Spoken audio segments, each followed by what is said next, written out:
مش عارفة ازاي انتوا لسه بتشتروها والواحدة بتوصل ل6 و7 جنيه لما بتروحوا تجيبيها. طب وعلى ايه؟ انا هعملها بالدقيق والسمنة وموجودين عندنا في البيت. لو انت شايفة ان انا بقدم لك محتوى مفيد ياريت تنسونوش تدعموني بلايك وشير مع اصحابكم ومتابعة الصفحة. تعالوا نبتدي في الفيديو ونسمي بالله ونصلي على الرسول عليه افضل الصلاة والسلام. اول حاجة معايا 2 كيلو من الدقيق، طبعا نكون خلينهم كويس. بعد كده هحط كوباية من السمنة. السمنة بتكون يعني مدفياها بس على النار كده. واحط كمان كوباية من الزيت، الكوباية اللي عايرت بيها السمنة هي الكوباية اللي عايرت بيها الزيت.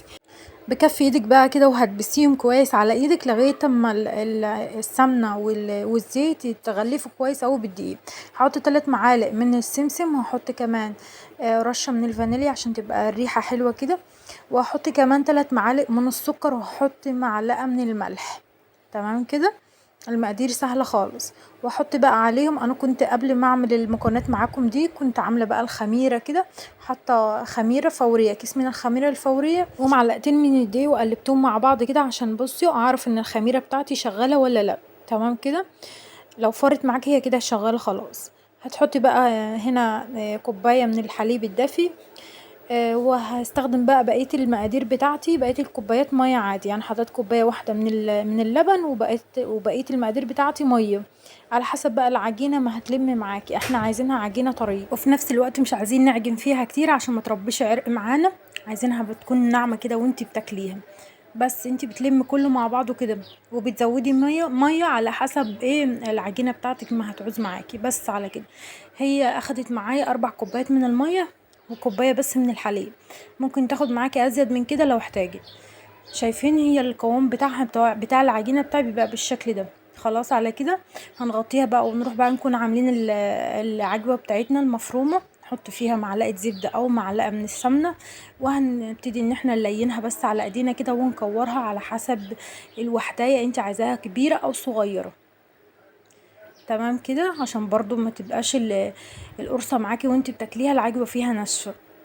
احنا عايزين العجوه تبقى طريه كده من جوه وطعمها حلو، متكونش ناشفه من جوه. نغطي على العجين بتاعنا عشان ما ينشفش، وبعد كده ناخد منه كرة صغننه كده ونبتدي ان احنا نكور منها الكور بتاعتنا. بس بنفرد بقى الكرة على حسب ما انت بتحبيها، يعني كبيرة او صغيرة على حسب ما انت بتحبي. وهتفردي عليها العجوة بالشكل ده وتبتدي بقى ان انت تكوريها وتلميها على بعضها تاني. هنحشي بقى الكور بتاعتنا كلها، حابة لو حابة تسيبيها سادة تسيبي منها سادة جزء كده تسيبيه سادة، يعني تاكليه بالجبنة تفتحيه وتحطي فيه جبنة براحتك خالص. ما تنعيش بقى هم الفطار والعشاء واللانش بوكس ان شاء الله تعمليها لاولاد كده، المدارس داخله علينا هتبقى معاكي تحفه. وفي الفطار بقى انتوا طبعا بتحتاروا في الفطار، بتبقى جميله قوي مع كوبايه شاي باللبن كده وبالهنا والشفا. هتبتدي بقى ان انت بعد ما خلصتي الصواني بتاعتك تسيبيها بس ترتاح نص ساعه. وبعد كده هتشغلي الفرن بتاعك من فوق ومن تحت على نار هاديه خالص عشان تبتدي ان هي تستوي معاكي كده وايه تبقى براحتها، يعني مش عايزين النار عاليه عليها عشان يعني تقعد معاكي وقت اطول. لو سبتيها وقت اطول معاكي بره التلاجة كده تقعد معاكي اكتر، فانتي عايزه النار الهاديه. بصوا بقى انا عملت دولت كده ساده من غير حاجه من غير حشو.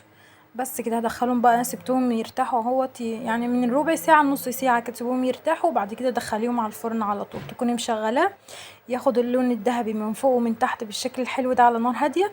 وتطلعيه ما شاء الله بالهنا والشفا بقى لاولادك في اللانش بوكس للفطار للعشاء.